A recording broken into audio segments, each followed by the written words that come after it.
ingatkan supaya menjaga adab di dalam Google Meet. Mohon offkan mikrofon supaya tiada sebarang gangguan ketika kuliah kita sedang berjalan. Dan sekiranya ingin membuka kamera, hendaklah berada dalam keadaan menutup aurat dan beradab sopan. Dan sekiranya ingin mengajukan sebarang soalan, hendaklah kemukakan soalan di penghujung kuliah atau sekiranya Ustaz membuka ruang untuk bertanya. Semoga majlis kita dapat berjalan dengan lancar dengan izin Allah Subhanahu Wa Taala. Saya dengan penuh ta'zim menyerahkan kepada Al-Fadhil Ustaz. Tafadhal mashkura. Na'udzubillahi minasyaitonir rajim. Bismillahirrahmanirrahim. Alhamdulillah wassalatu wassalamu ala Rasulillah wa ala alihi wa ashabi ajma'in, amma ba'd. Assalamualaikum warahmatullahi wabarakatuh. Suratul Baqarah ayat yang ke-6. Innal ladzina kafaru sawa'un 'alaihim أأنذرتهم أم لم تنذرهم لا يؤمنون. Kita masih dalam ruang lingkup nak Allah memperkenalkan kesan impak dan kesan hati terhadap kepercayaan. Kesan hati terhadap kepercayaan.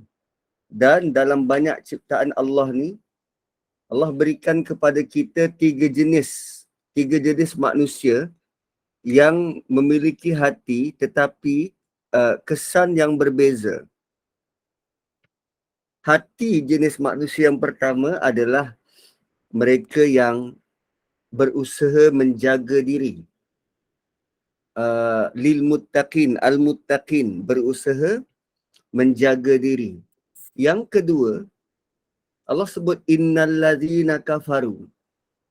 Dan al-muttaqin tu kita dah lalui sampai ayat yang ke-5. Bila dia berjaya jaga diri, maka dia dimasukkan, dikategorikan sebagai al-muflihun, berjaya. Berjaya. So falah tu pekebun, petani. So tanda kejayaan seorang petani ialah, apa tanda kejayaan dia? Hasil dia dapat menoreh, dia dapat menuai hasil yang dia usahakan. Dia dapat menuai hasil tanaman yang dia usahakan, muflihun. So usahanya tu terdapat pada ayat yang ketiga, keempat. Ketiga dan keempat. Kemudian jenis manusia yang kedua, manusia yang memiliki hati jenis yang kedua ialah innal ladzina kafaru. Mereka-mereka yang kafir, mereka-mereka yang enggan, mereka-mereka yang tak nak. Menariknya tuan-puan, perkataan yang Allah gunakan untuk jenis yang ketiga ini, dia rentetan ataupun macam mana, dia terbitan daripada muflihun tu. Dia terbitan daripada falah. Terbitan macam mana? Petani, apa tugas petani? Apa kerja yang antara kerja yang petani lakukan? Dia ambil biji benih, dia masukkan dalam tanah dan dia timbus. Dia ambil biji benih, dia masukkan dalam tanah, dia timbus. Perbuatan dia menimbus biji benih tu, dalam bahasa Arab disebut kafarah. Perbuatan dia menimbus, menutup tu, tutup tu, dalam bahasa Arab disebut kafarah.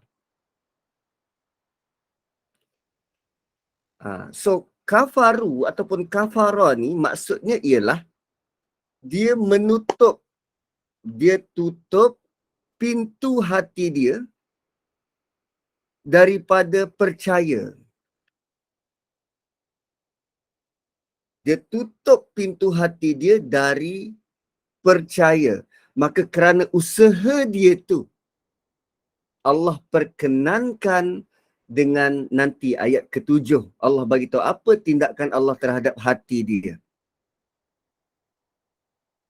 Kalau jenis manusia pertama, dia buka hati dia untuk percaya. Jenis manusia kedua, dia tutup hati dia untuk percaya.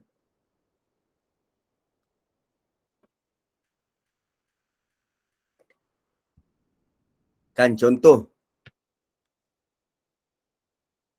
apa nama, kalau ada pasangan kita yang curang misal kata, bukan satu kali, bukan dua kali, berkali-kali.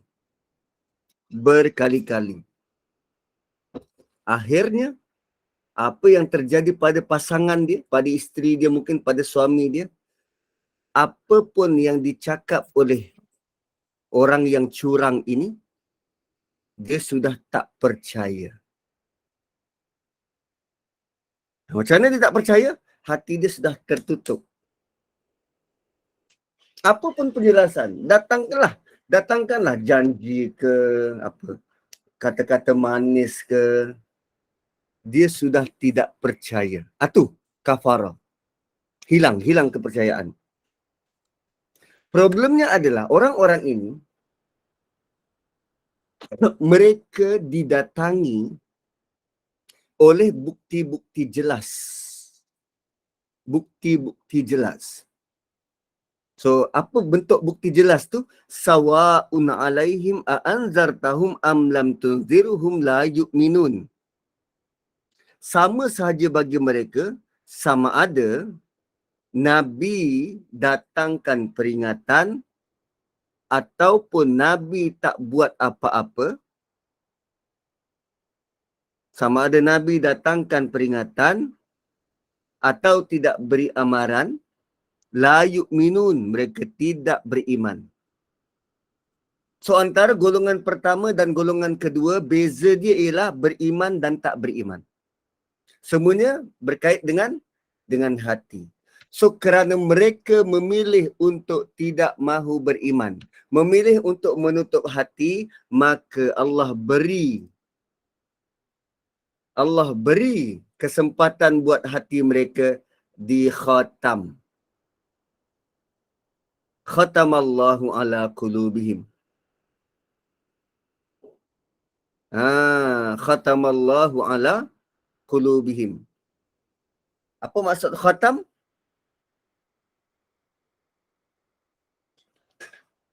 Khatam ni maksud dia tutup. Kerana sebab keingkaran mereka, Allah kunci hati mereka. Allah kunci hati mereka. Cuma tuan-puan, ayat ini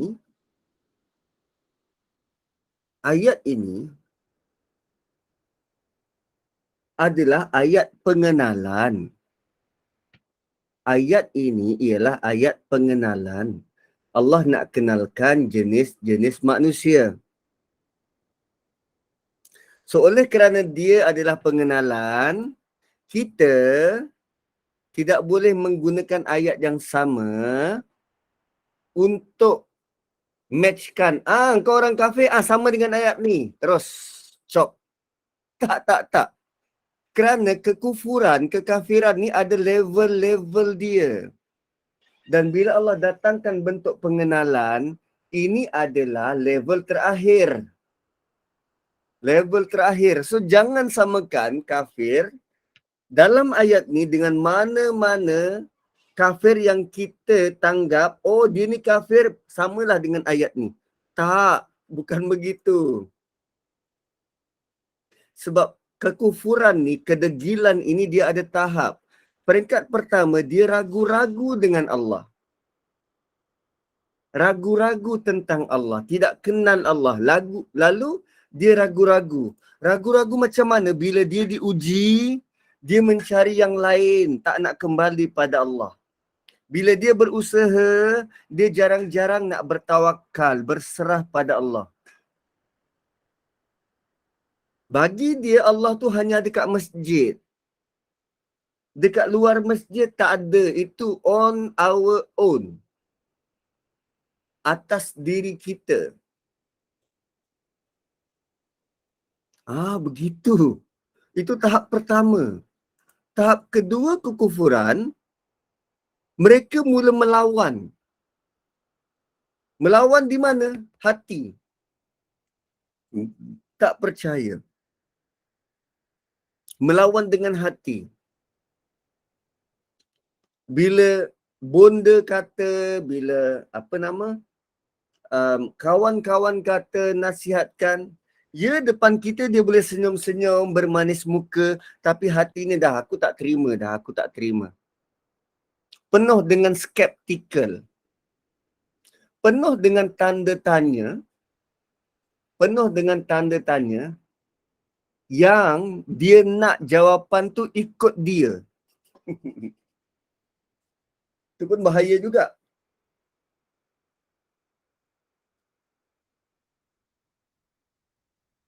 Dia ada soalan, tapi dia nak jawapan tu ikut kepala dia.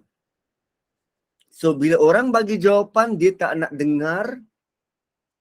Dia sudah ada idea tentang apa jawapan yang dia nak dengar. Tu problem.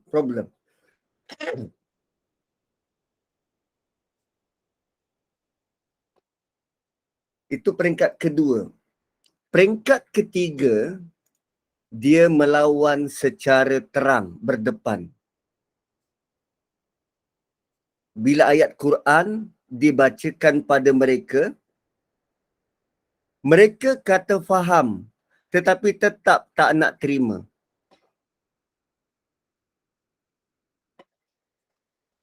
Mereka kata faham, tapi tetap tak nak terima. Kita kata innamal mu'minuna ikhwatun. Sungguh orang beriman itu bersaudara. Fa aslihu baina akhawaikum. Maka perbaikilah hubungan. Binalah silah. Upgrade lah, perbaikilah hubungan sesama saudara. Fa aslihu baina akhawaikum. Ini arahan dari Allah, perbaikilah hubungan persaudaraan antara kamu. Tak nak. Aku tak nak duduk semeja dengan dia sebab dia pengkhianat. Aku tak nak duduk semeja dengan dia sebab dia liberal. Aku tak nak duduk semeja dengan dia sebab dia begini dan begini. Dia keluarkan label-label yang dia sendiri cipta. Terang-terangan tak nak ikut apa yang Allah suruh. Bagi dia, dia ada idea dia ada pendapat dia, dan orang Quran kena hormat pendapat dia. Macam tu, tuan-tuan.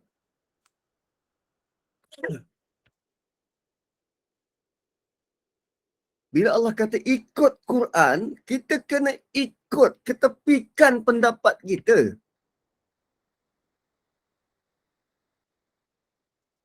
Khawatir kita ada unsur-unsur ciri-ciri itu. Ciri-ciri enggan, ciri-ciri engkar terhadap arahan. Dan yang keempat, bila dia terus melawan berkali-kali dan menentang dengan keras, akhirnya Allah akan kunci mati hati dia dari menerima kebenaran. So, bila kita tengok pada realiti dekat keliling kita, kita nampak orang tidak beriman. Kita nampak kawan-kawan kita Chinese dan India yang non-Muslim. Bagaimana akhlak mereka? Bagaimana muamalah mereka? Terang-terangan menentang agama kita? Tidak. Kita boleh saling kunjung-mengunjung. Dia buat Deepavali, kita pergi kunjung rumah dia. Dia sambut Christmas, kita pergi sambut bersama dengan dia. So maksudnya dia bukan bentuk kafir yang disebut dalam ayat ni. So kita tak boleh blanket samakan apa yang Quran sebut kafir sebagai kafir itulah pada kawan kita. Tak. Itu ada peringkat dia, ada jenis dia. Malah untuk sesi pengenalan ini, Allah bagi tahu paling top, paling ngetop. Inilah kafir yang benar-benar enggan sehingga Allah kunci mati hati dia. Khatamallahu ala qulubihim. Allah kunci mati hati dia.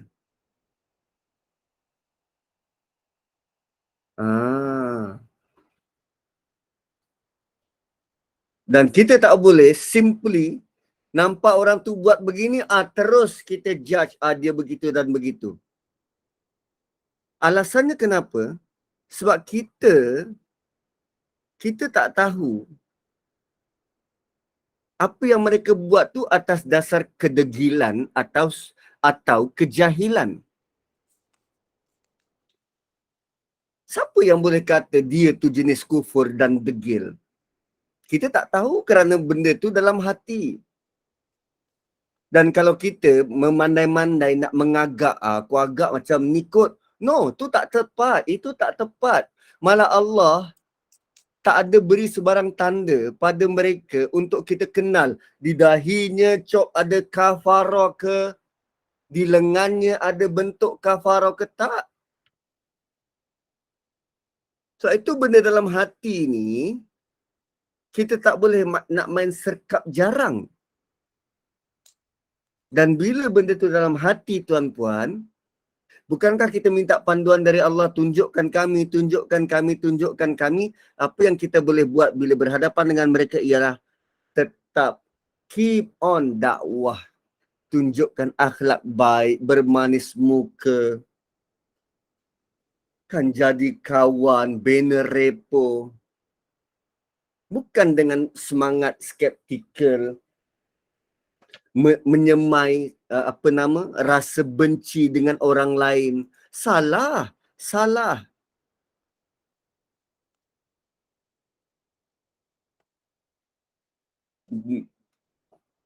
So khatamallahu ala qulubihim, Allah patri kunci mati hati mereka. Wa ala sam'ihim, serta pendengaran mereka. Wa ala absarihim, dan pada penglihatan mereka. Malah untuk penglihatan ini Allah letak ghisyawah, penutup. Ghisyawah, penutup. Yaghsha, kalau ada ya kat depan dia, yaghsha, itu maksudnya selimut. Selimut. So bila dia engkar, dia memilih untuk tak terima. Abu Lahab misal kata, dia memilih untuk tak terima. Mula-mula Allah akan tutup pintu hati dia. Allah tutup terus kunci hati dia. Bila hati dia tertutup, next step. Telinga dia tak nak dengar. Mula dengan hati. Hati tertutup, telinga tak nak dengar. Bila telinga tak nak dengar, next step. Apa saja bukti yang ditunjukkan depan mata, dia tak nampak. Dia tak nampak. So macam mana nak selamatkan? Tak ada cara. Walahum azabun azim. Bagi mereka azab yang besar. Bagi mereka azab yang besar. Tuan-puan, kalau tuan-puan ada kepakaran dan kebolehan, saya nak cadangkan agar tuan-puan tolong bantu OKU, pendengaran, penglihatan. Cuba usahakan untuk buat kelas-kelas tadika Islam bagi anak-anak OKU ni. Diorang ada minta dengan Masjid Negara, kami cuba untuk cuba laksanakan, tapi dalam kapasiti yang terhad. Itulah kalau tuan-puan boleh usahakan cari dalam 2-3 tempat dekat Brickfield ke misal kata, cuba usahakan untuk wujudkan bentuk tadika-tadika Islam untuk anak-anak OKU ni. Sebab walaupun mereka tidak dapat melihat, hati mereka terang. Dia ada beza orang buta dengan orang pekak. Orang buta dia tak dapat melihat tapi dia masih boleh mendengar dan hati dia cukup sensitif. Panca indera yang lain cukup sensitif. Tapi orang pekak dia tak dengar. Bila dia tak dengar, untuk dia dapat kefahaman yang jelas, clear dan segera, agak perlahan. So berbanding orang pekak, orang buta dia lebih bertuah. Berbanding orang pekak, orang buta dia lebih bertuah.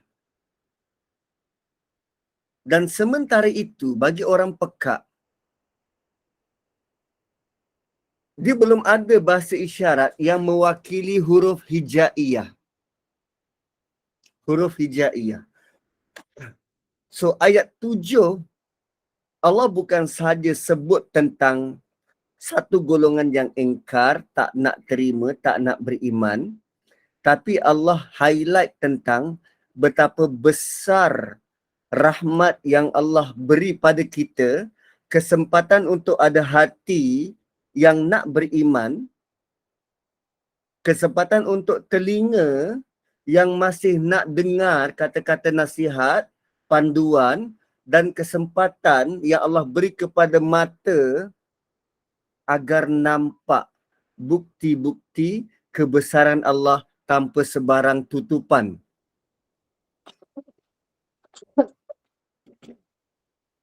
Dan bukankah ayat ini sangat menyedarkan kita betapa kita sangat beruntung. Dan moga-moga kita terlepas, Allah lindung pelihara kita dari azab yang amat besar ini. Walahum azabun azim. Dan untuk golongan kedua, memadai 2 ayat. Dia tak nak terima. That's it. Dia tak nak terima apa yang kami beri di hati, pendengaran dan penglihatan juga tak berfungsi dengan baik dan selayaknya dibakar oleh api neraka. Kira kalau kita beli handphone ni dia ada chip hati. Dia ada chip. Kalau chipset dia rosak, kemungkinan kita masih boleh guna dia punya mikrofon ataupun guna speaker dia. Kan masih boleh telefon ataupun masih boleh tengok skrin. Dan kalau chip rosak, mikrofon pun rosak, skrin pun rosak, perlu disimpan lagi telefon? Tak, buang. So kalau hati rosak, telinga tak berfungsi, mata tak dapat melihat, ditutup pula, kan dia macam sampah. Sampah tempatnya di mana? Perlu dilupuskan, bakar. Lahum azabun azim, bakar. Bakar. So itu yang kedua. Yang ketiga, wa minan nas, dan sebahagian dari manusia. Sangat berbeza pendekatan yang Allah gunakan kali ini.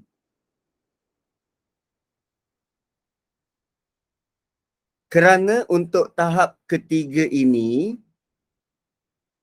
kita tak dapat nak bezakan dengan orang lain. Kalau untuk golongan pertama, alladzina yu'minuna bil ghaibi.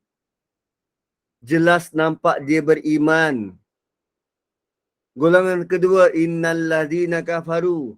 Jelas nampak penentangannya. Terang-terang menolak, terang-terang tak nak terima.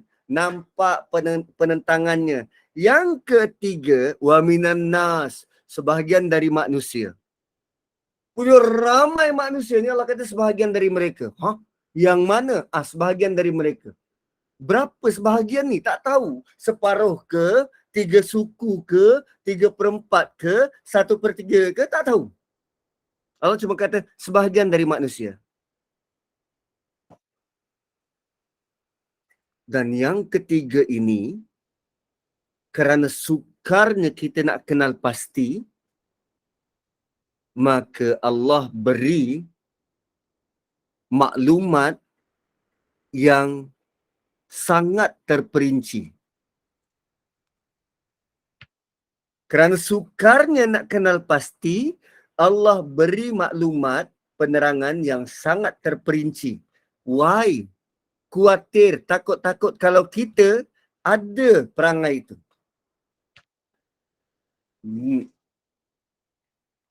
Kuatir, takut-takut kalau kita ada perangai itu. Allah tak suruh kita tengok orang lain. Allah suruh tengok diri sendiri. Ada tak engkau perangai macam ni? Nombor 3. Dan saya ulang lagi sekali, 3 golongan pertama ini semuanya melibatkan hati. Hati. Okay, golongan ketiga. Wa minan nas, dan sebahagian dari manusia. Mayyaqulu, mereka sentiasa menyebut. Mereka sentiasa berkata. Apa yang mereka sebut? Amanna billah. Yaqulu fi'il mudhari' continuous. So antara manusia ada yang berkata mayaqulu, mereka selalu menyebut amanna billah. Kami telah beriman. Perkataan dia telah beriman.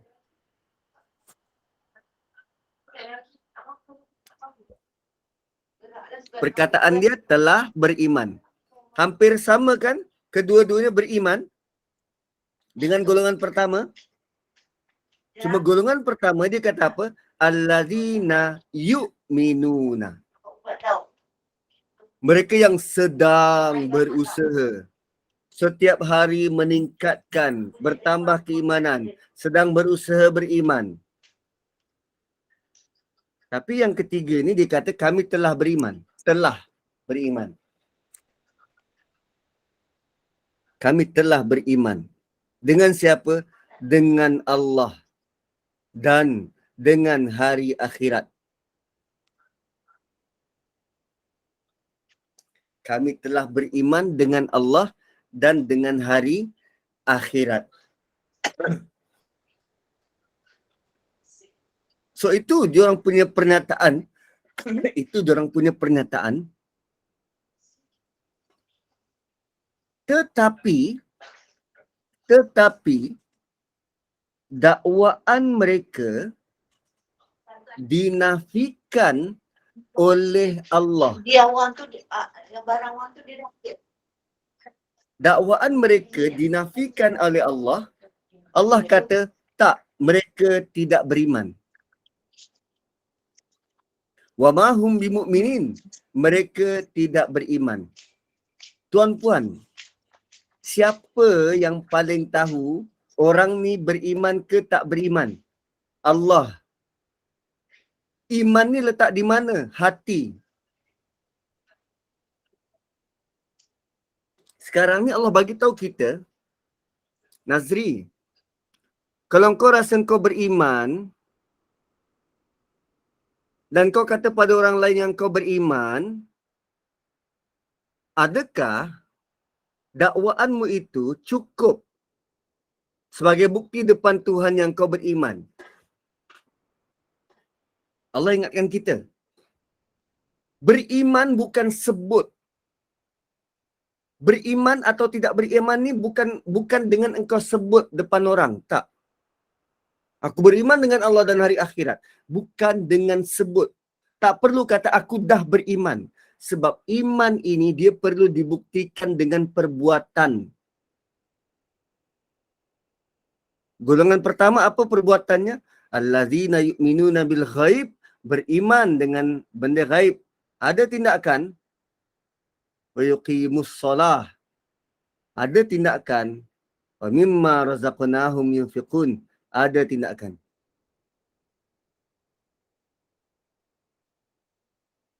So Allah detailkan. Untuk golongan ketiga, dia sebut. Dia suka dakwa, dia buat itu dan dia buat ini.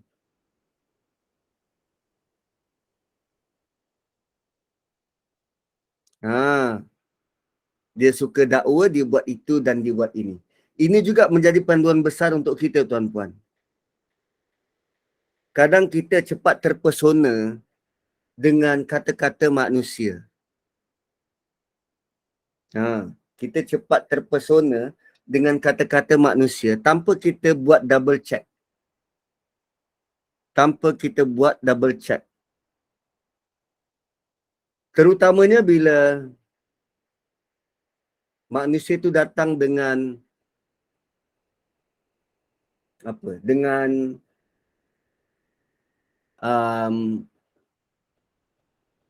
dengan pakaian-pakaian yang kita lihat agama.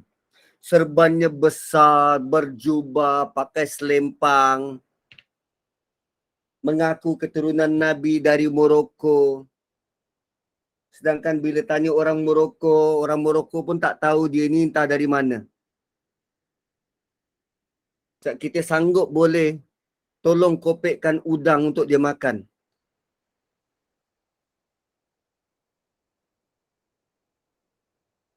Kita cepat terpedaya. Kita cepat percaya orang cakap. Mayakul. Iman ni perlu dibuktikan. Akhlaknya, solatnya. Bukti. Gitu. So minan nasi may yaqulu amanna billahi wa bil yaumil akhir wa ma hum bimu'minin. Allah kata sekadar engkau bercakap, tak, engkau belum dikira beriman. Surah Hujurat pun sebut macam tu. Dia baru masuk Islam lalu dia kata kami telah beriman. No. Kamu belum beriman, walakin qulu aslamna. Akan tapi kamu sebutlah yang kamu telah Islam. Belum beriman. Iman ni perlu diuji. Iman ni perlu ada tindakan. Dan setiap kali kita menerima cabaran dan kita bangkit dari cabaran itu, iman itu akan bertambah atau berkurang. Ada ujian keimanan sewaktu kita memandu kereta. Ya, memandu kereta. Berjaya atau tak kita kawal diri, kawal mulut, kawal rasa geram. Itu kan cabaran dan ujian. Iman makin meningkat ke atau iman menurun? Ada orang waktu memandu kereta, dia punya personality berubah 360 darjah. Daripada orang yang paling sopan, kita boleh lihat dinosaur bawa kereta. Mulut penuh dengan caci maki. Walhal berpurdah. Ujian keimanan. So iman bukan hanya sekadar mayakul aku telah beriman. Iman tu naik turun. So ayat 8 dia ada refleksi besar terhadap kita yang sedang membaca.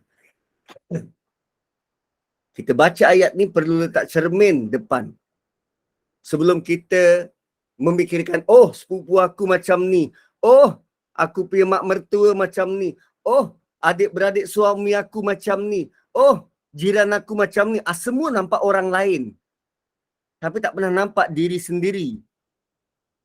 Yang kadang kita yang buat deklarasi, aku telah beriman. Tanpa bukti.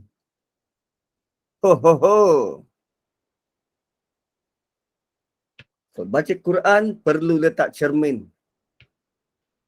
lihat kita, lihat diri kita yang begitu perangai dan fi'ilnya. Kerana tuan-puan, siapa? Tuan-puan rasa, siapa yang boleh tegur kita? Ketika kita kelihatan begitu committed terhadap kelas-kelas agama.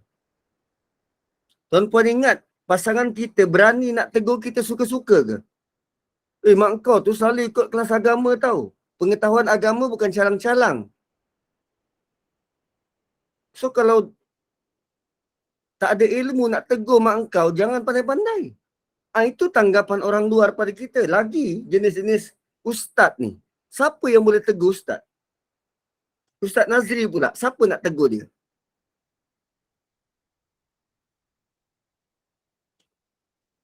Saya kadang bagi orientasi kepada pegawai-pegawai baru JAKIM.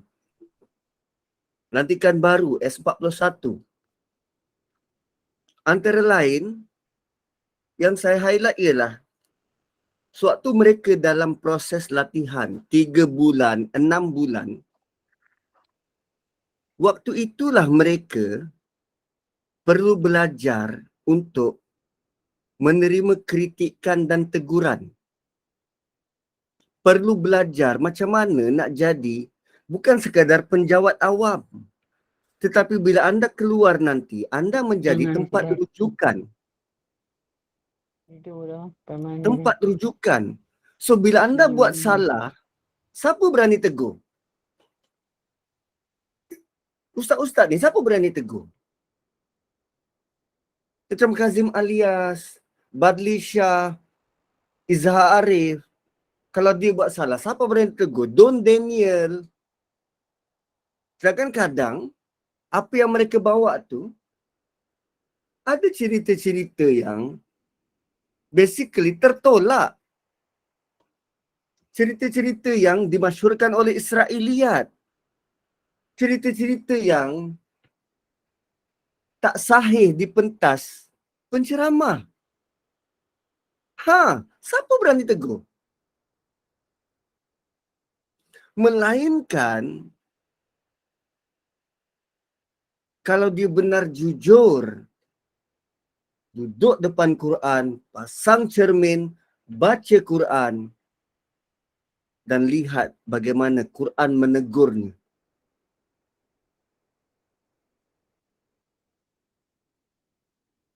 Dan Quran tegur, no mercy. Kau suka bercakap yang kau beriman dengan Allah kan? Buktinya apa? Nazri, kau selalu sebut macam ni. Buktinya apa? Sebab lazimnya kita keluar pada masyarakat dan kita sebut, aku begini dan begini. Saya punya pengalaman begini dan begini. Sedangkan Allah tahu apa yang berlaku. Wa ma hum bimu'minin, engkau tak macam tu. Engkau beranggapan bahawa apa yang kau buat tu yukhadi'un Allah.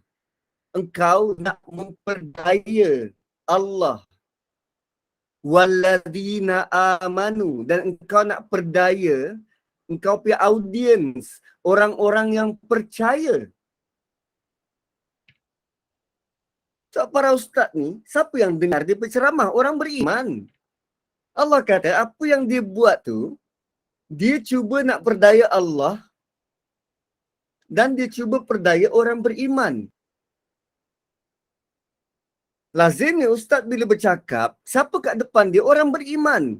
Tapi Allah sedang bagi tahu bahawa apa yang kau buat tu sebenarnya adalah attempt, percubaan kau bukan sekadar memperdaya orang di hadapanmu, tetapi engkau sebenarnya sedang mencuba untuk memperdaya Allah. Na'udzubillah.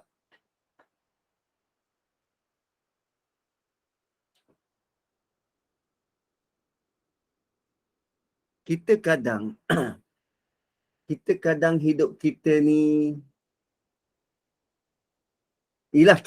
pertama kita cepat percaya orang. Bila cepat percaya orang, kadang kita terjebak dan terjerumus. Senang ditipu. Senang ditipu. Lalu kita pun rasa, alah Ustaz, susahlah macam ni Ustaz. Kita nak berbaik sangka pada orang, tapi orang ambil kesempatan. Kan kita nak berbaik sangka pada orang, husnuzon, orang ambil kesempatan.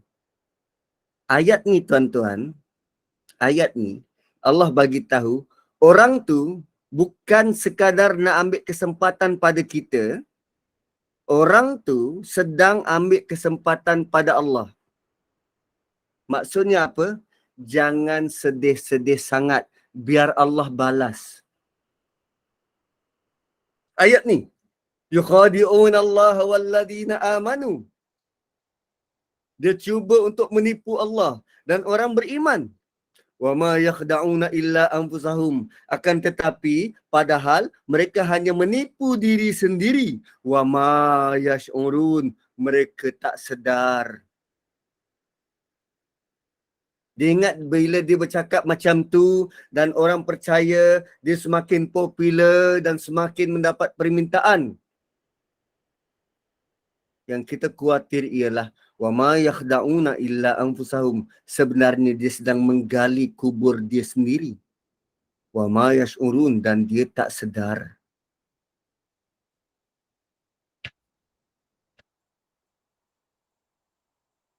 Ada je ustaz-ustaz selebriti yang akhirnya terbuka pekung di dada.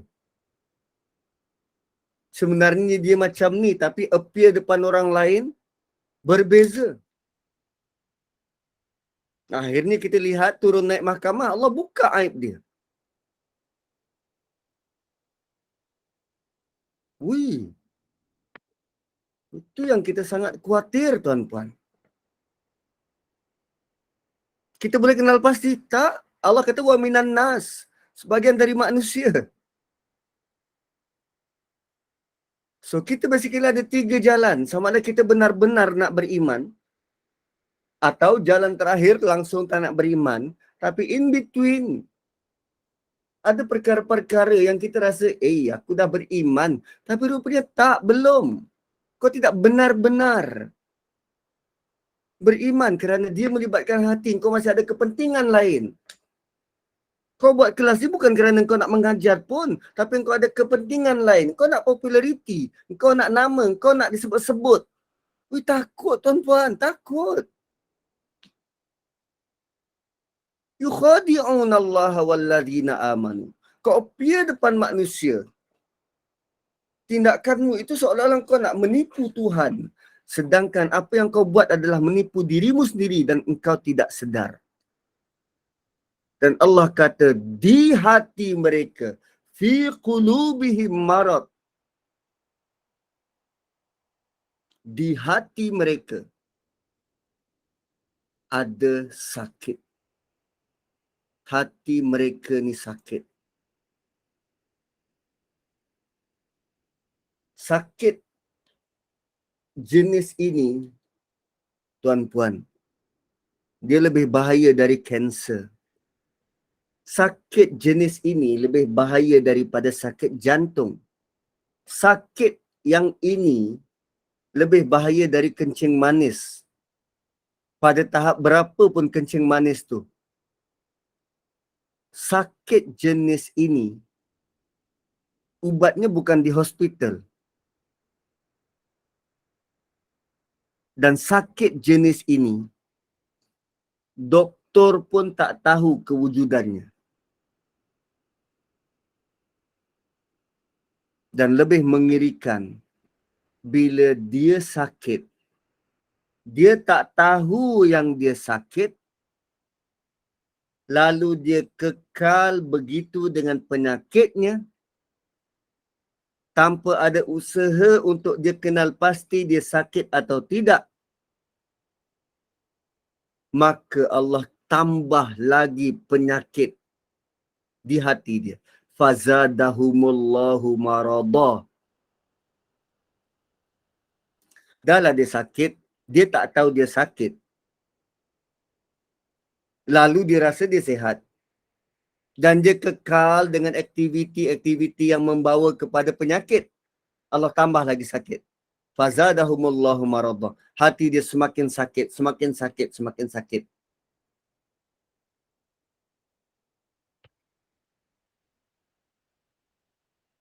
Kenapa?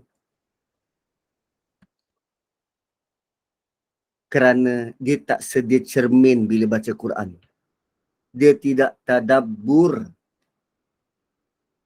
Dia tidak reflect apa nasihat Quran pada diri dia. Dan Allah kata walahum azabun alim. Dan mereka layak. Lamul milk. Mereka memiliki. Mereka layak. Layak bagi mereka. Azab yang pedih.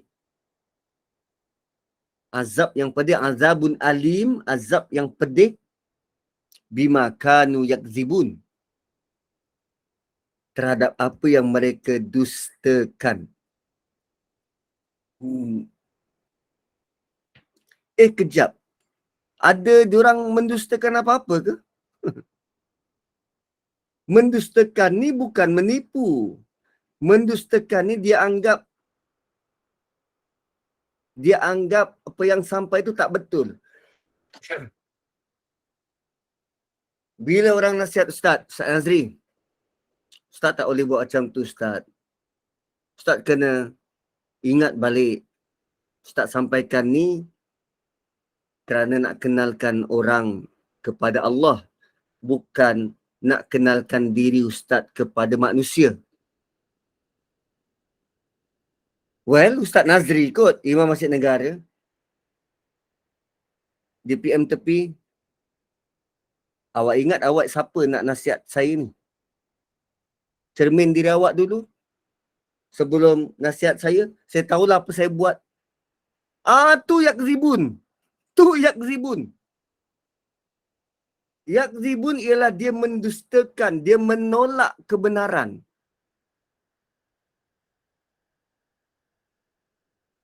Na'udzubillah. Na'udzubillah. Takut tuan-puan. Sebab dia berkait hati. Hati kita ni berbolak-balik.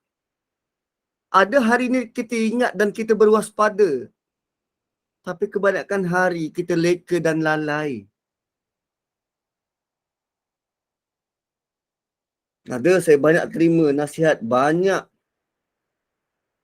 Iyalah jiwa masih meronta-ronta. Rasa macam muda.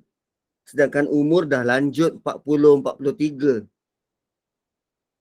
Kalau saya keluar rumah tuan-puan, saya masih suka pakai baju t-shirt dan berseluar jeans. So kadang bila terserempak dengan jemaah, dia tengok atas bawah lah Ustaz, ragetnya lah Ustaz. Ragetnya lah Ustaz. Yelah saya bukan jenis tak pakai baju kurta ke, kena pakai kopiah tiap masa ke, bukan macam tu.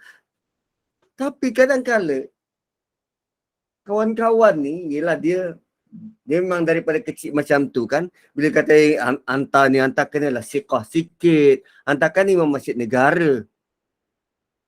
Kalau aku jadi imam, aku pakai jeans tu okey juga. Tapi ni tak, jadi imam tu aku pakailah baju yang sepatutnya. Tapi bila dah bersama dengan keluarga, tak, saya macam tu lah. Kecuali kalau pergi jemputan, kenduri kahwin ke. Tak adalah pakai t-shirt. Kita pakailah baju-baju batik ke, seluar-seluar slack ke. Tapi macam tu lah.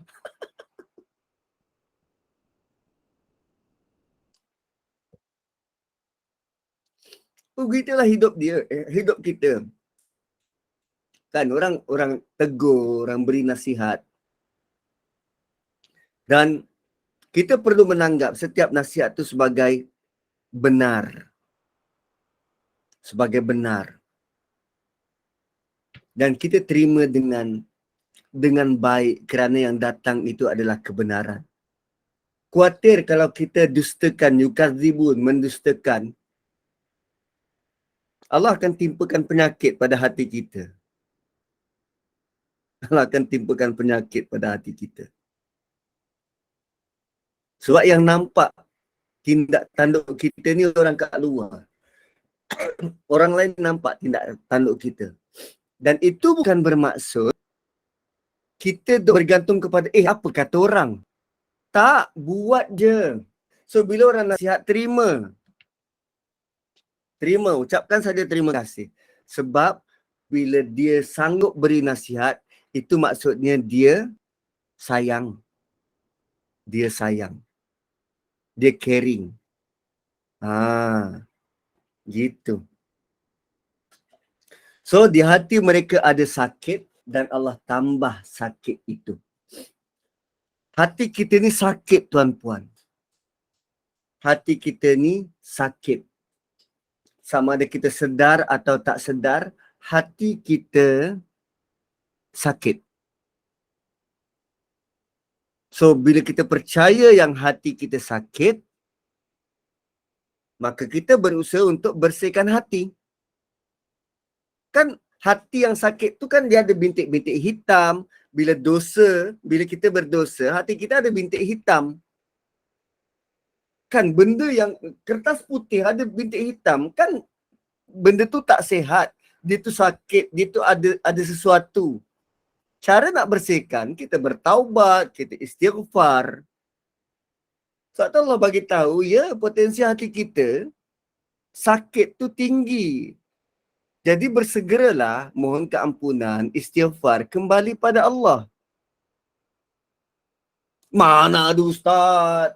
Siapa yang kata hati ada bintik-bintik hitam sakit ni?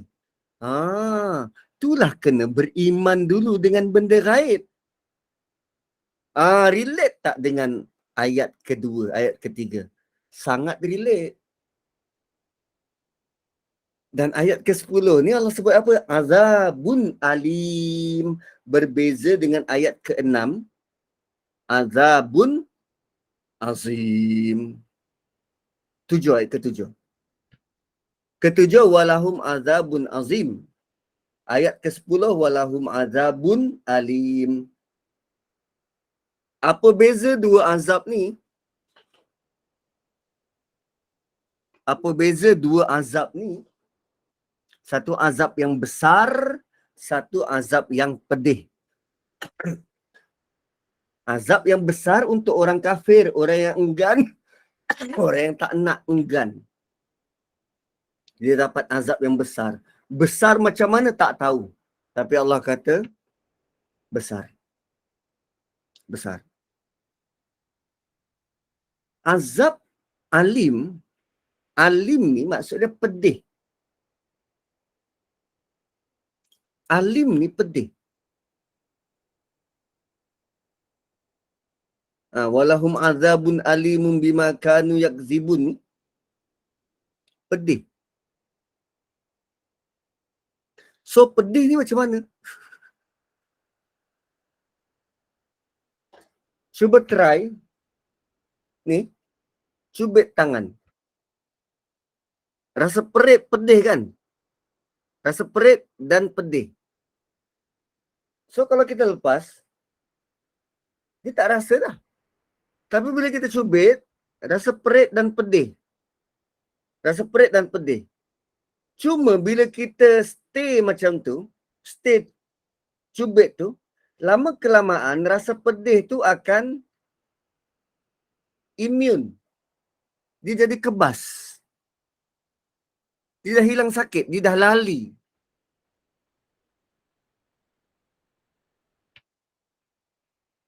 Tapi azab dari Allah, azab yang pedih ni, kepedihan tu kekal.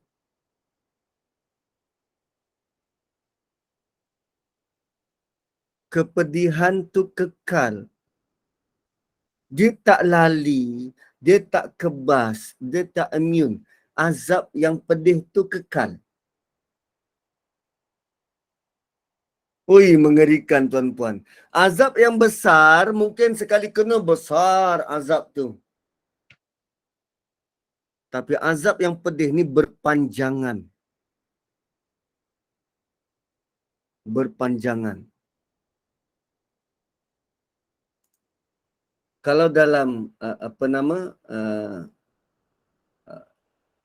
perubatan, ilmu perubatan, yang namanya sakit ni, sakit paling tinggi tahap kesakitan tu kanser. Kan orang kanser ni dia punya level kesakitan tu tinggi. Dulu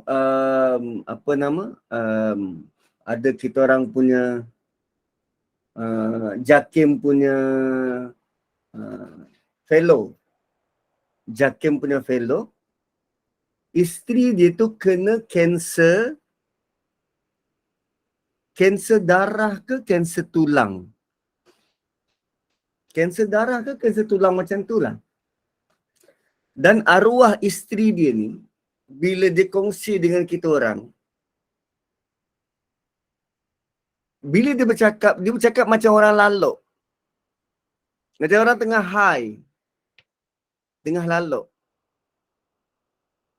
Lalu kadang bila borak tu, banyak gelak lah. Yelah, orang tengah high, tengah mabuk, tengah lalok macam tu. So, bila tanya pada suami dia kata, kanser yang dihadapi ni mengakibatkan dia punya kulit jadi sangat sensitif terhadap kesakitan. So, dia perlu diberi morfin by hours. Setiap jam kena bagi morfin. Kalau tak, dia menderita kesakitan. Duduk sakit, berdiri sakit, baring sakit. Sebab reseptor kesakitan dia tu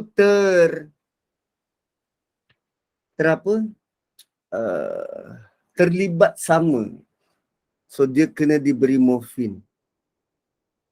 Dan Allah telah pun pergi menghadap Allah Subhanahu Wa Taala. Dan moga Allah terima amal ibadahnya, terima kebaikannya, terima kesabarannya menghadapi cabaran yang luar biasa yang Allah beri pada mereka. Moga syurga lah untuk dia.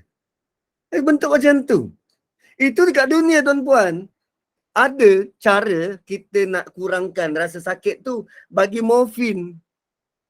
Ke akhirat, dekat akhirat. So, how serious benda ni? Serius. Hati yang sakit tu serius.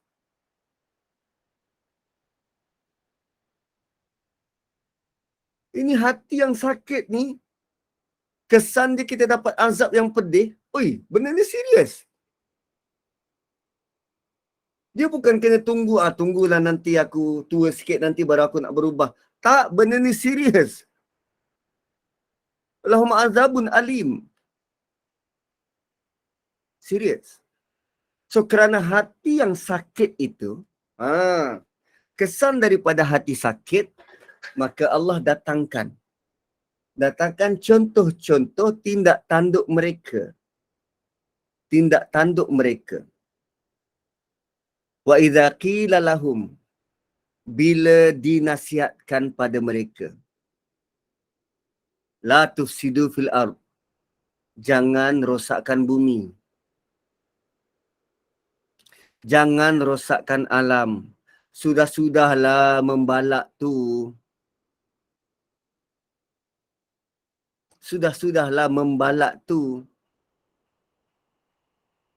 Orang nasihat pada dia, jangan rosakkan alam. Orang tak kata, jangan rosakkan manusia. Tak. Jangan rosakkan alam, sebab kerosakan alam ni nampak. Kita nasihat, dah lah, jangan merokok. Merokok ni bahayakan kesihatan. Apa diorang cakap? Apa diorang jawab? Qalu innama nahnu muslihun. Tak, kami hanya buat kebaikan.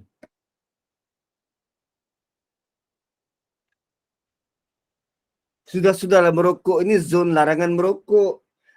Duit aku, suka aku lah.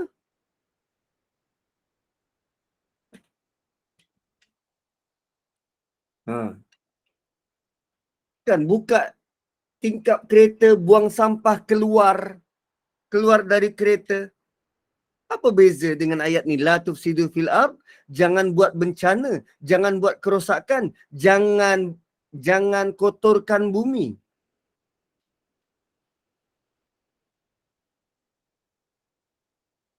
So kalau kita masih lagi buat benda semacam itu,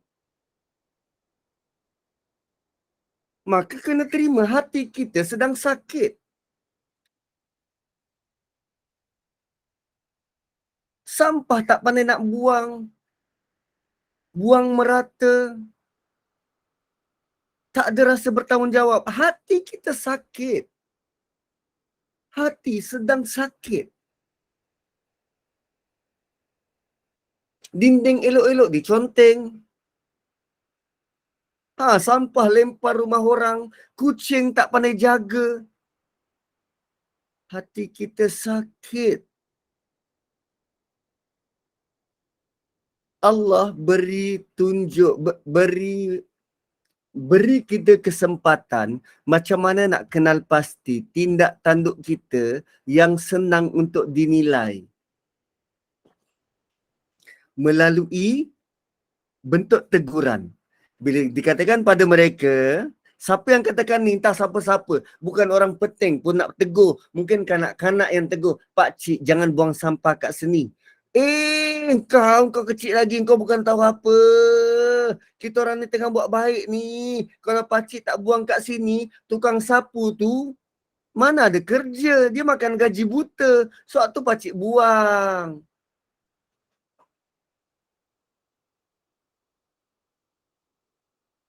Mujur anak-anak tu tak sebut Pak Cik. Hati Pak Cik sakit. Ada dalam surah Baqarah ayat 10 dan 11. Sama cara dia jawab Pak Cik.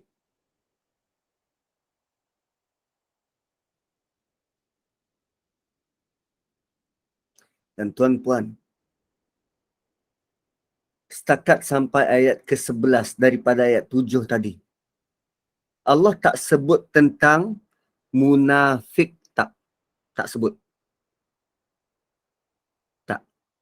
Tapi lazimnya kita mengenal pasti inilah ciri-ciri mereka. Cuma Allah tak sebut.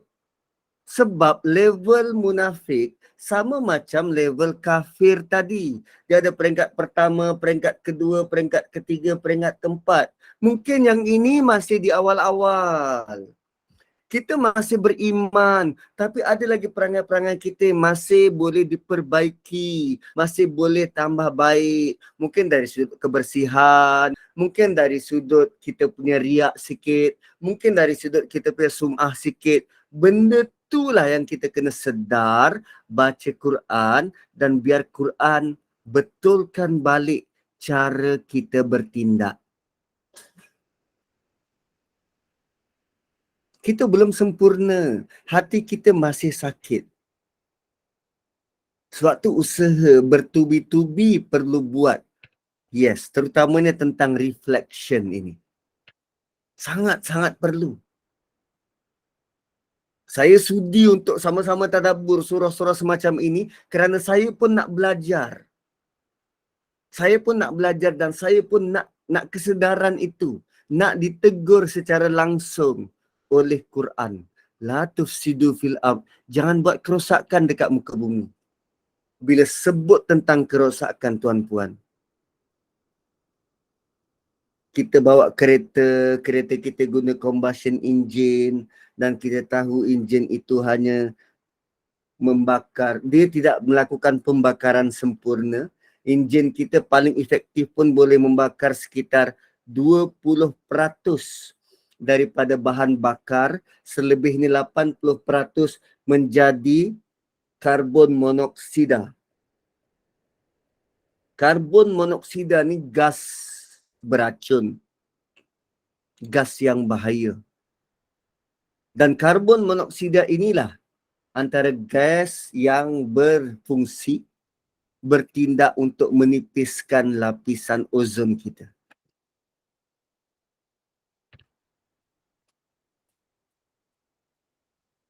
So dunia sekarang tengah berusaha untuk beralih kepada kenderaan elektrik kerana selama ni bila bergantung kepada jenis bahan bakar semula jadi ini, rupanya dunia semakin tenat dan semakin sakit.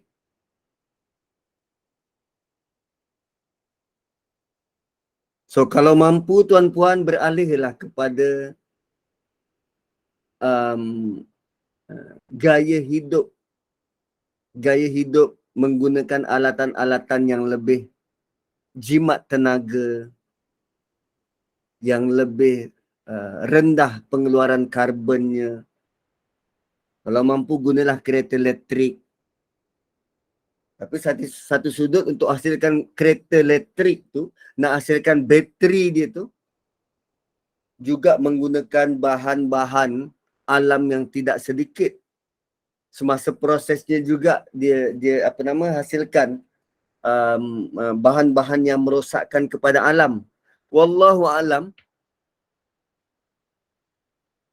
Tapi apa pun usaha kita agar meminimumkan bentuk-bentuk kerosakan atas muka bumi. La tufsidu fil ard juga dalam bentuk yang tadi itu apa, kenderaan alam. La tufsidu fil ard juga dalam bentuk jangan rosakkan keharmonian di muka bumi.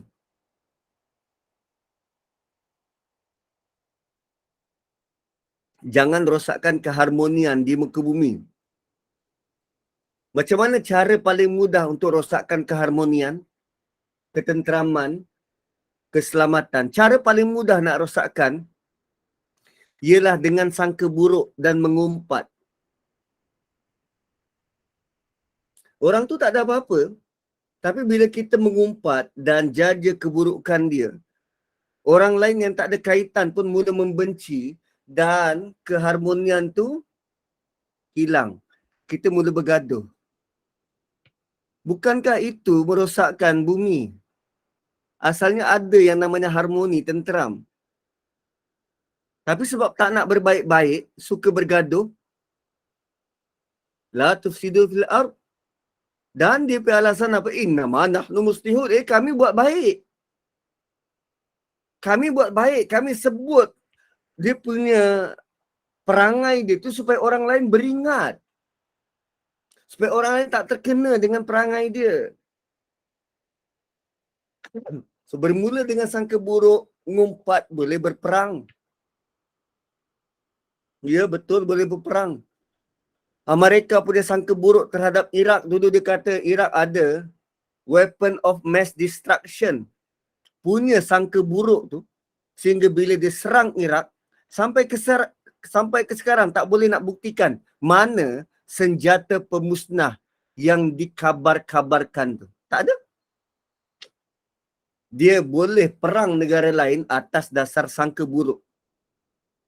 Sengaja buat cerita. La tufsidu fil ard. Jangan buat kerosakan atas muka bumi. Dan kata apa? Innama nahnu muslihun. Kami nak bawa demokrasi pada Iraq. Kami nak buat benda yang baik. Itu antara bukti hati sakit. Hati yang sakit. Kalau tadi di awal Allah kata, dia kata dia beriman dengan Allah dan hari akhirat. Dan Allah kata tak, wa ma lahum bimu'minin. Tak, mereka tak beriman. Kali ini bila dinasihatkan jangan buat kerosakan di muka bumi, lalu mereka kata tak, kami nak buat kebaikan. Sekarang Allah bagi tahu apa yang ada dalam hati yang sakit ini. Apa yang ada dalam hati yang sakit ini. Ala innahum humul mufsiduna walakin la yash'urun. Ketahuilah bahawa mereka adalah orang yang suka buat kerosakan tapi mereka tak sedar. Walakin la yash'urun. Sedar tak sedar 2 kali Allah ulang yash'urun. Sini yash'urun, mereka nak memperdaya Allah dan orang beriman, diorang tak sedar yang diorang memperdaya diri sendiri, dan sekarang ini diorang sangka diorang nak buat kebaikan, sedang dioranglah punca kebinasaan, akan tetapi mereka tak sedar. Rupanya orang-orang ini lupa diri. Orang-orang ini hilang akal, tak perasan, tak sedar. La yash'urun. So kalau kita sentiasa perasan baik, macam tadi bonda kata, Puan Moda kata perasan baik kan. Kalau kita perasan baik, itu mungkin indicates kita punya hati sakit. Sebab orang yang perasan baik, dia tak sedar dia buat salah. Dia tak sedar yang dia buat salah. So ada baiknya kita tak usah terlalu confident yang aku ni baik. Tak. Kita perlu letak bahawa hati aku sakit. Aku perlu berubat. Dan aku perlu banyakkan istighfar. Aku berharap rahmat, kasih sayang Allah, keampunan Allah hari-hari. Aku sangat perlu pada petunjuk dan hidayahnya. Dan bentuk petunjuk dan hidayah dari Allah datang dalam bentuk begini. Allah bagi tahu hati kita sakit, Allah bagi tahu kita perlu berubat, Allah bagi tahu hati yang sakit tu macam mana. Kalaupun kita tak ada, Allah suruh kita berhati-hati daripada terjebak dalam hati yang sakit ni, kerana dia melibatkan hati yang sentiasa berbolak-balik. Fi qulubihim marad, dalam hati mereka ada sakit. Allah tak kata hati mereka keseluruhannya sakit. Dalam hati tu ada sebahagian yang sakit. So kalau kita tak sedar, ditambah lagi sakit yang lain. Membiak dan membarah. Kita tak nak macam tu. Biar hati kita itu, kita detect tu, aku adalah sakit ni. Aku ada. Yelah, kadang aku overconfident. Aku rasa macam aku baik. Kadang kalau aku, berjalan ke surau masjid, ada nampak budak-budak muda tu, aku rasa aku lagi bagus dari dorang. Sedangkan dorang tu muda dan belum banyak dosa. Aku ni dah tua dan banyak dosa. Kan? So better kita beringat bahawa kita tidaklah sempurna dan kita sedang berusaha untuk jadi muttaqin, sedang berusaha untuk jaga diri. Salah satu perkara yang kita perlu jaga dalam diri kita ialah hati. So moga-moga Allah sihatkan hati kita, hindari daripada penyakit-penyakit yang boleh singgah dan boleh membarah, dan moga-moga Allah ampunkan dosa-dosa kita yang kita sedar dan kita tak sedar. Barakallahu li walakum. Kembali kepada moderator. Alhamdulillah, barakallahu fikum Ustaz. Nak buka soalan ke Ustaz? Ke Boleh. macam dah lewat ke? Boleh. Okey, silakan kepada yang ada kemusykilan ke nak tanya, silakan.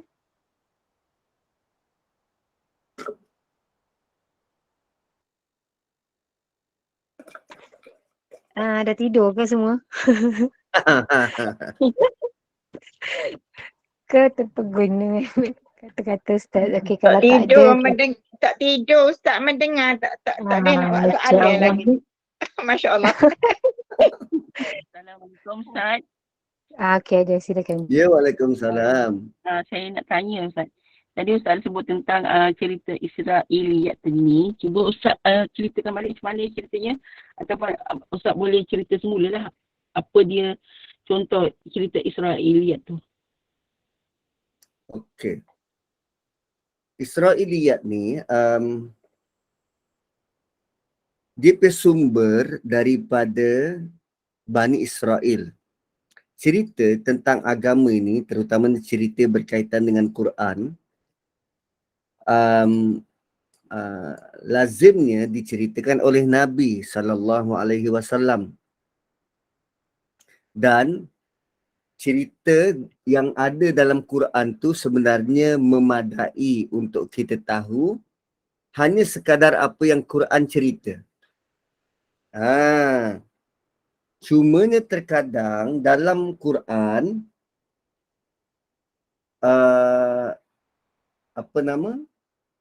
ceritanya tu terhad. Terhad macam mana? Itu je. Yang ada dalam Quran itu je. Tak ada sebarang penambahan lain. Tapi terkadang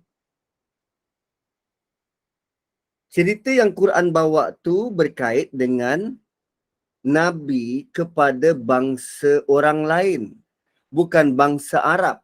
Contohnya cerita Bani Israel, cerita Nabi Yusuf. Nabi Yusuf bukannya Nabi orang Arab. Dia bukan berbangsa Arab. Dia adalah anak Israel. Contohnya ya Yusuf dan Zulaikha. Nama Zulaikha pun tak disebut dalam Quran. Dan dia berkahwin ke tak dengan Zulaikha tu pun tidak disentuh dalam Quran. Dan macam hari tu saya kongsikan tentang kenapa adik-beradik Yusuf begitu membenci, hanya kerana dia bermula daripada ibu tiri Nabi Yusuf. Dan itu Israiliyat. Maksud Israiliyat ni cerita-cerita tambahan yang dapat daripada Bani Israel, yang cerita itu statusnya dengar boleh, percaya jangan. Itu status Israiliyat. Dengar boleh, percaya jangan. Sebab kita tak tahu dia punya sumber, dia punya sah ke tak sah tu. Dia tak ada dasar. Dia tidak ada dalil. Hanya sekadar cerita. Kalau nak dibandingkan dengan cerita-cerita cerita-cerita kini, cerita kura-kura dan arnab. Kura-kura dan arnab. Adakah cerita itu ada dalil? Tak ada. Dia cerita rakyat. Ada pengajaran? Ada pengajaran. Percaya tak cerita tu? Oh, relax. Dengar saja bolehlah. Untuk suka-suka. Ni sampai orang percaya, betul. Kura-kura tu, dia konsisten. Arnab dia boleh tidur. Tak. Biar. Biarlah cerita tu dengan cerita. Jangan sampai bergaduh. Jangan sampai mati-mati mempertahankan. Kalau tak percaya cerita ni berdosa, masuk neraka, mati seksa. Tak, bukan macam tu, tak. Israiliyat ni cerita-cerita tambahannya. Dengar boleh, percaya jangan. Dia tidak membawa apa-apa impak keimanan ke, tak. Okey, macam asatiza ni, siapa yang perlu tegur mereka? Nak kena tunggu diorang sedar sendiri ya. Kalau berani tegur, kita tak nak tegur ataupun orang tak nak tegur, takut dia tak bersedia untuk terima teguran. Kalau nak harapkan dia sedar sendiri tanpa kita buat apa-apa pun, dia makan masa. Kecuali kalau kita tahu siapa pihak yang orang tu hormat, pihak ketiga yang orang tu hormat. So melalui pihak tu. Contoh ramai asatiza yang hormat, tunduk dan taat pada Dr. Zul. Jadi kita boleh melalui Dr. Zul untuk tegur, untuk bagi teguran. Tapi itu pun, Dr. Zul pun dalam dia menegur tu, dia sangat berlapik, sangat berhati-hati, menarik tepung dalam menarik udang dalam tepung, menarik rambut dalam tepung, kan? Kadang kita rasa macam tak sampailah ustaz. Tak kena, teguran dia tu tak sampai. Takut-takut dia tak sedar. No, bukan macam tu, bukan macam tu. Sampai tak sampai tu kerja Allah Subhanahu wa taala.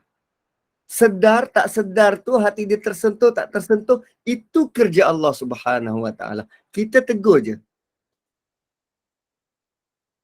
Kita execute je, kita buat je. Dengan harapan Allah bantu kita untuk sampaikan perkataan dari siapa pun kepada orang tu.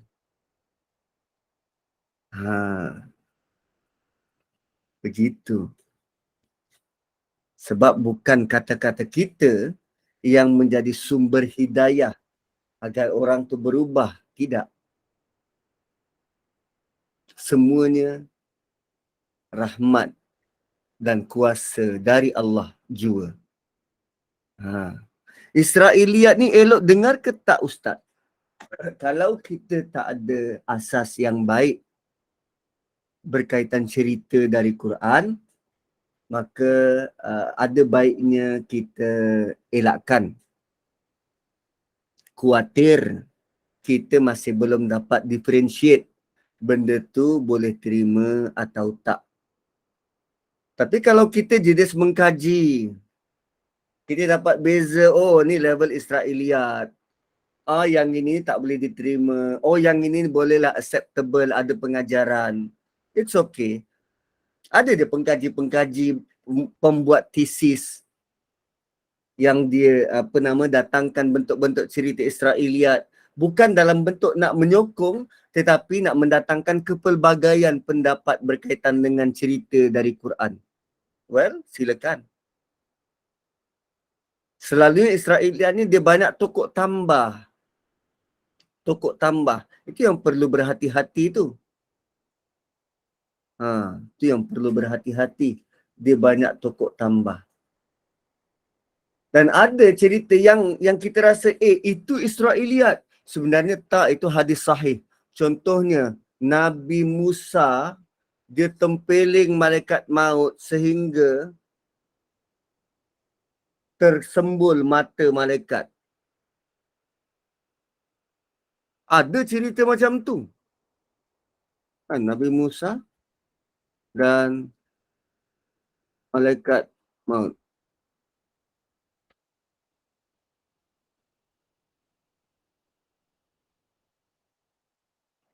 Ada cerita macam tu.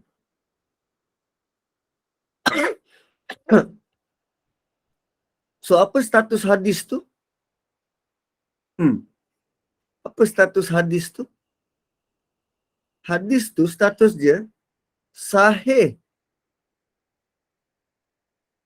Hadis sahih. Apa cerita dia? Malaikat maut dihantar kepada Nabi Musa.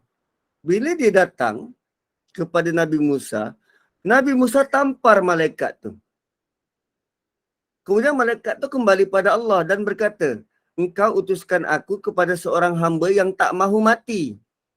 Maka Allah kembalikan mata malaikat maut tu dan berfirman, kembalilah dan katakan padanya supaya dia letakkan tangannya di belakang lembu jantan. Setiap bulu yang diliputi oleh tangannya itu adalah tahun yang dia akan hidup. Nabi Musa setelah dengar pesanan dari Allah, Nabi Musa jawab, wahai Tuhan, kemudian apa? Allah jawab, kematian. Nabi Musa kata, sekaranglah.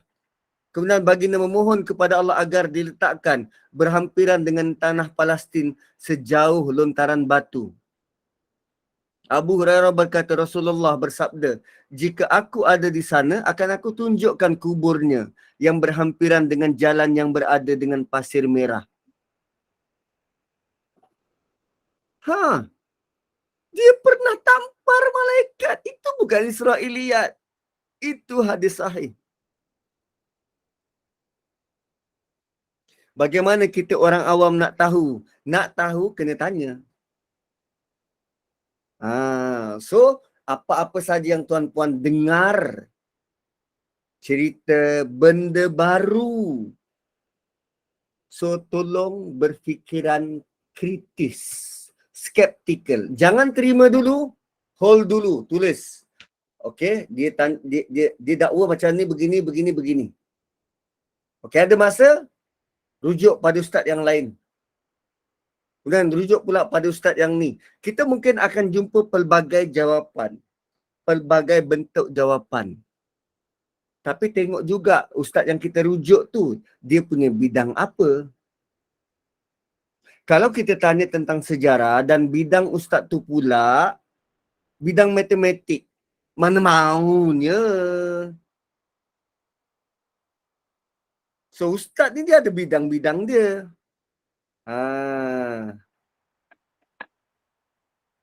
So kalau sejarah, cuba cari mana-mana ustaz yang biasa tentang sejarah ni, double check. Begitu. So tuan-puan, usaha kita itu bukan dalam bentuk nak merendahkan ustaz tu, nak merendahkan ustaz ni. Tak. Kita untuk keselamatan diri kita. Usaha kita itu, maklumat yang kita dapat, ilmu yang kita dapat tu akan lebih melekat, ingat dan kekal. Dan moga-moga usaha yang sedikit itu akan Allah datangkan pula limpahi keberkatan kerana usaha. Kita nak lebih tahu dan lebih tahu. Wallahu a'lam. Okey, Ustaz, terima kasih. Saya Datul tu angkat tangan tu. Ada nak tanya ke? Silakan. Terangkat tangan. Okey, kalau tak ada kita tutup lah ya Ustaz. Boleh, Ya. boleh. Okey, Ustaz, terima kasih Ustaz. Sama-sama. Assalamualaikum. Alhamdulillah, barakallahu fikum. Jazakumullah khairan katsira Ustaz. Jadi hati yang sakit ni boleh diubati dengan istighfar, taubat. Ustaz kata baca Al-Quran, kena tengok cermin lepas ni. Maknanya kita perlu cek hati kita dan perbaiki agar lebih baik, berusaha agar lebih baik. Jadi jom bersihkan hati dengan tadabbur Al-Quran. InsyaAllah. Jadi mudah-mudahan bermanfaat, mudah-mudahan barakah, mudah-mudahan Allah kurniakan limpahan rahmat kepada kita. Terima kasih kepada tim Gemenur Iman, terima kasih kepada sahabat-sahabat pencinta ilmu yang mengimarahkan kuliah kita. Izinkan saya buat sedikit ibahan Ustaz kuliah esok. Pada pukul 6.45 pagi kuliah subuh bersama Al-Fadhil Ustaz Abdul Hakim bin Wan Muhammad Noor dengan bacaan Yasin, Hizib Al-Baha, selawat mubin, doa dan tazkirah. Pada pukul 8.15 kuliah duha bersama Al-Fadhil Ustaz Muhammad Aizuddin bin Kamaruzaman dengan ensiklopedia Perang Rasulullah sallallahu alaihi wasallam. Pada pukul 2 petang tafsir Al-Quran bersama Ustazah Helen Sukma Indah. Pada pukul 5.15 petang kuliah asar bersama Al-Fadhil Ustaz Elin Aminin bin Muhammad Salih. Pada pukul 8 malam kuliah maghrib bersama Al-Fadhil Ustaz Abdullah Umar bin Muhammad Salih dengan pengajian tahsin Al-Quran. Pada pukul 9 malam talaqi Al-Quran JNI bersama Al-Fadilah Ustazah Humairah binti Muhammad Salih. Dan kuliah akhir, kuliah isyak pada pukul 9.20 malam bersama Al-Fadhil Ustaz Dr. Abdul Rahman bin Mahmud dengan tajdid iman. Jadi teruskanlah bersama-sama dengan Gemenur Iman dengan kuliah-kuliah yang telah disediakan. Semoga memberi manfaat kepada kita di dunia dan juga di akhirat. Dengan ini saya mewakili Gemenur Iman memohon maaf sekiranya ada sebarang kekurangan dan kesilapan. Yang baik itu datang daripada Allah, yang tidak baik itu dan kelemahan itu datang daripada kami sendiri. Kita tangguh kuliah kita sebagai menutup majlis. Mohon sekali lagi Al-Fadhil Ustaz untuk membacakan tasbih kifarah dan suratul As. Saya sudahi dengan wabillahi taufiq wa hidayah. Wassalamualaikum warahmatullahi wabarakatuh. Ma'assalamah wa ila liqa. Subhanakallahumma bihamdik nashhadu an la ilaha illa anta wa nastaghfiruka wa natubu ilaik wal asri innal insana lafi khusr illa alladhina amanu wa amilus solihat wa tawasaw bil haqqi wa tawasaw bis sabr. Nauzubillahi minasyaitonir rajim. Bismillahirrahmanirrahim. Alhamdulillahi rabbil alamin wassalatu wassalamu ala asyrafil anbiya'i wal mursalin sayyidina Muhammad wa ala alihi wa sahbihi ajma'in. Ya Allah, wahai Tuhan kami, dengan kemurahan hati-Mu ya Allah, Lindungilah kami, keluarga kami, rakan-rakan kami daripada bencana. Sama ada ianya datang dari langit, dari laut, daripada darat, daripada udara. Ya Allah, wahai Tuhan kami, selamatkanlah rakan-rakan kami yang berada di pantai timur pada saat ini yang sedang diuji dengan banjir besar, ya Allah. Mudahkanlah urusan-urusan mereka, ya Allah. Jauhkan mereka daripada sebarang bala bencana, ya Allah. Telah timbul beberapa hamba-Mu, ya Allah, yang telah Engkau panggil kembali menghadap-Mu, ya Allah. Hanya kerana renjatan elektrik yang menimpa mereka, ya Allah. Ya Allah, wahai Tuhan kami, terimalah rintihan mereka, terimalah kesabaran mereka.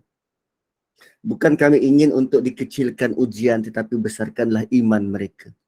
Agar dengan ujian semacam ini melayakkan mereka untuk diterima amal dan akhirnya masuk ke dalam syurga-Mu.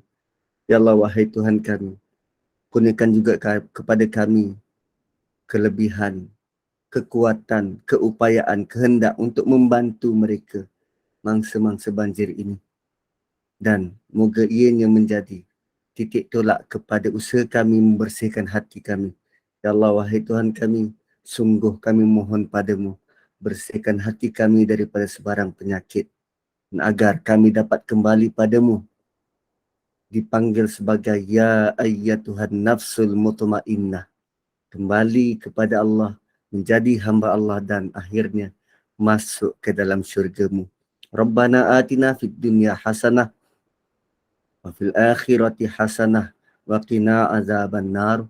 Sallallahu ala Muhammad wa ala alihi wa sahbihi wa baraka wa sallam. Walhamdulillahi rabbil alamin. Taqabbalallahu minna wa minkum. Minna